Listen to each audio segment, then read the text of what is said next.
The goal of our voting laws ought to be to make it easier to vote and harder to cheat. You ask the American people what they think about our voting laws, particularly in the November election just passed. The Pew organization, a nonpartisan polling organization, polled the American people, and they said 94% of them said it was easy to vote. 94%. I dare say you can't find any other topic on which 94% of the American people agree. But they agree that 94% said it was easy to vote. So I asked Senator Schumer just now on the floor of the Senate, what provision of the state laws do you believe discriminates against people's access to the ballot? And he said, well, we can't harvest ballots. Ballot harvesting is a mechanism by which a political activist, say a campaign worker, can go to a place like a nursing home and assist the residents in filling out their ballots and then collect the ballots and then come provide them to the election clerk.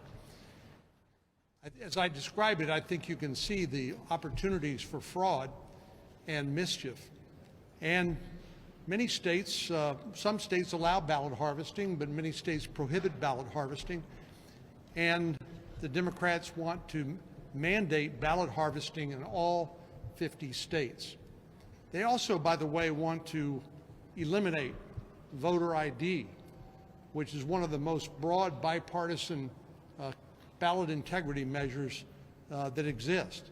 People have to use your ID for every other purpose you can imagine, and most Americans on a bipartisan basis believe you should be able to identify yourself with a photo ID in order to cast your ballot.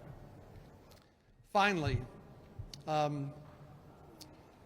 think Senator Moran made a really important point. We've talked a lot about the filibuster. Most Americans probably haven't thought about the filibuster much until this discussion. Maybe they still wonder what exactly it is and what purpose it serves. But the filibuster is designed for a very important purpose, and that is to ensure that we do something that doesn't come natural, which is we actually work together. It forces us to work together and build bipartisan consensus for good public policy. It also slows down the process and allows for fulsome debate so that anybody and everybody of whatever view they may have can contribute to the debate, and we can make good decisions that will endure.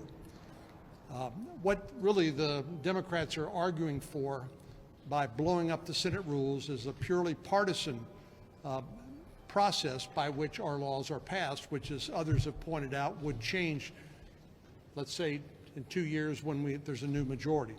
So there's a good public benefit to maintaining the 60-vote bipartisan requirement when it comes to passing legislation, and the Democrats are threatening to blow that up strictly for partisan political gain and no other reason.